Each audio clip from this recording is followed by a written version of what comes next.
Imagine, for a moment, a scenario both comical and catastrophic. In cities, suburbs, and rural hamlets alike, every single person across a vast country, or perhaps across the entire globe, decides to flush their toilet at exactly the same moment. The act, typically so mundane and quietly personal, instantly transforms into an event of breathtaking scale. A synchronized wave of human plumbing in a single, thunderous gesture.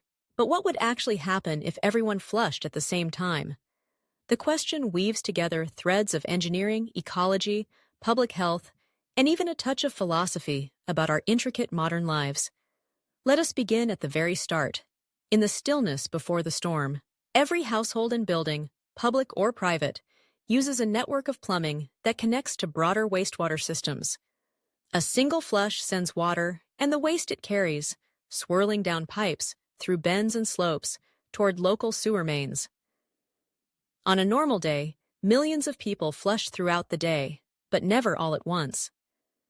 The system is designed to handle daily peaks, say early in the morning or after major television events end, but always experience fluctuations and lulls.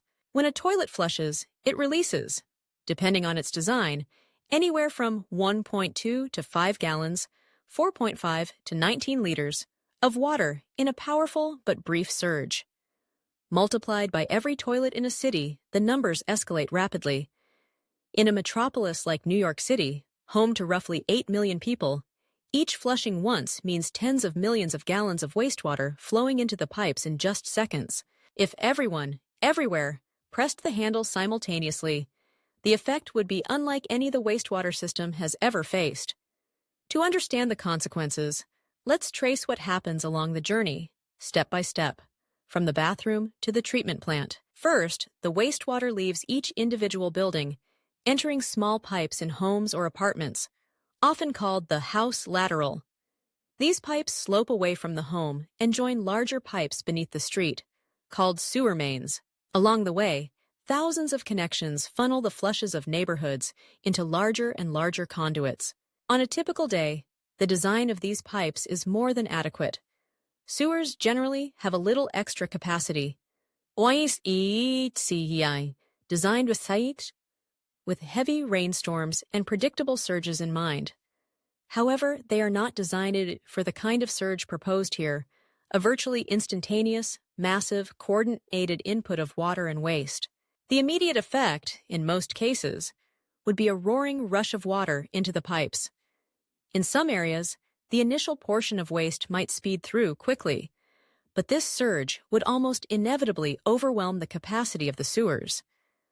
When too much water tries to move through a pipe at once, the water rises, and if it cannot escape through the intended route, it finds other exits.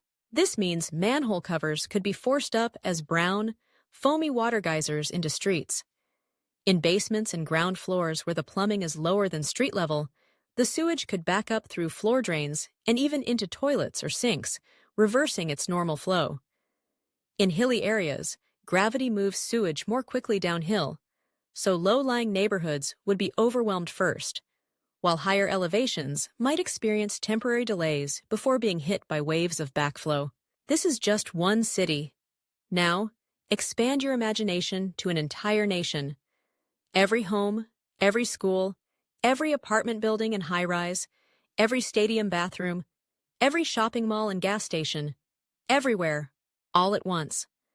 Millions of interconnected pipes suddenly must carry the rush. In older cities, where pipes are often narrow and sometimes made of brick or clay, joint leaks and cracks could allow torrents of combined sewage and stormwater to erupt into the ground, infiltrating basements, subway tunnels, and utility vaults. Most urban sewer systems are either combined, carrying both sewage and stormwater, or separated, with different pipes for each. Combined systems are especially vulnerable to overflows. They're designed to divert the excess into nearby rivers or bays when overwhelmed, to prevent backup into homes. This is called a combined sewer overflow, CSO, and when it happens, usually after a heavy rain, untreated waste is discharged directly into the environment, carrying with it pathogens, nutrients, and chemical contaminants. A synchronized flush would mimic the effects of the most intense storm, rivers of untreated sewage and wastewater pouring into streams, lakes, and seas. Beach closures would follow, and drinking water drawn from downstream could become contaminated. Wildlife would suffer acute exposure to pollutants. The consequences could last for days or weeks as ecosystems struggle to recover, and clean water supplies are restored. Inside the treatment plants, the story continues. Wastewater flows arrive not as a steady stream, but as a tsunami of sewage-laden water. The facility's intake screens and grit chambers are designed to handle variable flow, but only within reason. As the surge hits, screens would quickly clog, forcing operators to divert influent or, in dire cases, bypass preliminary treatment altogether, allowing raw sewage directly into the next stages, or even out into receiving waters. If the surge is sustained, pumps and mechanical systems could be damaged or flooded, halting the treatment process. The activated sludge basins, crucial for breaking down organic waste, would see their microorganisms overwhelmed, potentially decimating the ecological balance needed for effective treatment. The sheer volume would overflow plant tanks, carrying partially treated or even wholly untreated sewage downstream. Public health authorities would scramble to respond. Advisories would go out, warning of contaminated water supplies, threats of waterborne illnesses such as cholera, typhoid, and hepatitis. In many cities, drinking water systems draw from downstream of wastewater effluent outfalls, so the risk would not be negligible. Boil water orders might be issued for many millions. Wastewater operators would race to repair equipment, clean up neighborhoods affected by backups, and restore essential services before disease outbreaks could take hold. The picture in rural areas brings new challenges. In places without centralized sewer infrastructure, septic tanks serve individual homes. Each flush sends waste into an underground tank, where solids settle and liquids leach into a drain field. Normally, the system works well. Liquids slowly filter through the soil over hours or days. But all at once, the sudden large volume could overwhelm the tank's capacity, flooding yards with foul water and forcing raw sewage to the surface. In areas with high water tables or shallow soils, the waste might flow directly into streams and ditches, with similar risks for public health and the environment. So, would toilets everywhere cease to function or explode in a shower of wastewater? Not everywhere, but in concentrated urban areas, at lower elevation buildings, and in places with old or undersized pipes, backups would be inevitable. Some toilets might simply refuse to drain, their bowls swirling but not emptying, while others might witness water rising instead of falling. But let's not forget that not all parts of the world are served by modern sewage systems. In developing countries, many communities rely on pit latrines, bucket toilets, or open defecation and remain outside large-scale sanitation infrastructure.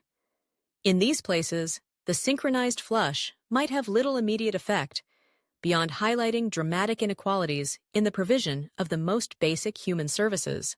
Even where systems hold strong, the synchronized gesture would strain energy supplies. Many wastewater systems rely on pumps and electric-powered gear to move and treat water.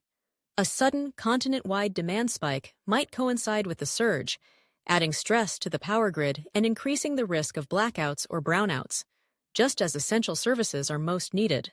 Throughout this chain of events, from the flush handle to the plant outfall, the scale of the imagined disaster is a testament to the complexity and fragility of infrastructure we usually take for granted.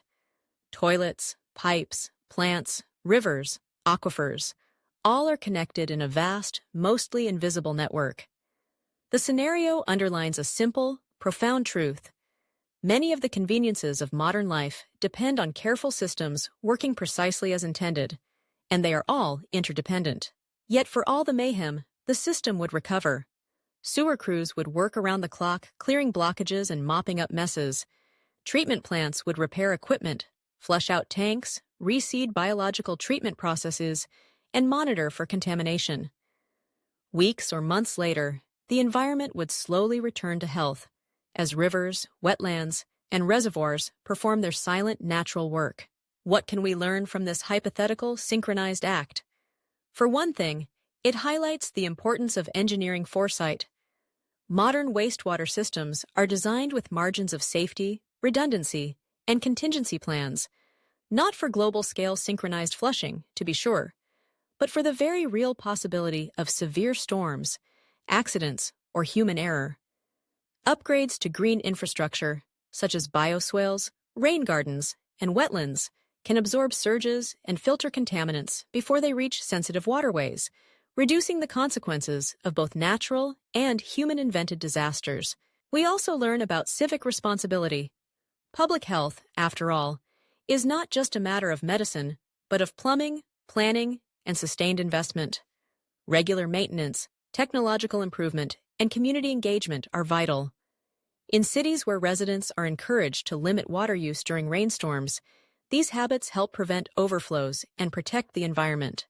And while our thought experiment started with amusement, it quickly became a parable about cooperation and interconnection. If everyone, in a spirit of unity, flushed a toilet at precisely the same instant, the consequences would be dramatic. Yet they also illustrate how every action, no matter how private, contributes to a system shared by millions. Of course, such perfect synchronization is practically impossible. It would require not only universal communication, but also identical timekeeping, a willingness to participate, and a message compelling enough to unite strangers in a singular, peculiar gesture. But the thought experiment, like all good ones, reveals more about our world by stretching it to its limits. Looking ahead, the challenge is real. Even without synchronized flushing, climate change and rising populations are putting sewer systems to the test. Heavier, more frequent storms lead to more overflows. Aging infrastructure needs updating, and growing urban populations mean more toilets, more showers, more kitchens, and more wastewater. Technological innovation brings hope. Smart sensors in sewer networks allow for real-time monitoring of flow, sending alerts when levels rise too high, and predicting blockages before they happen. Advanced treatment plants use ultraviolet disinfection, membrane bioreactors, and nutrient recovery, making wastewater a resource instead of merely a burden. In some places, treated wastewater is purified to such a degree that it re-enters the drinking supply, recycling water in a loop as pristine and closed as any mountain stream. Public policy evolves too. Rules around the design and operation of sewer systems are getting stricter, pushing cities to invest in new facilities and environmentally friendly solutions. The next generation of toilets themselves continues to evolve, using less water, composting waste, or even generating energy. So, the next time you flush, pause for a moment to reflect. You are sending a small wave on a long journey, a journey that is the product of decades or centuries of engineering, an embodiment of society's commitment to health, dignity, and shared prosperity. Imagine, for just a moment, millions and billions united in a single act, powerful enough to shake the ground and send rivers roiling. Yet, in reality, held in check by a web of pipes, pumps, screens, tanks, bacteria, engineers, and planners. It's a testament to what's possible when human ingenuity flows in tandem with nature's forces.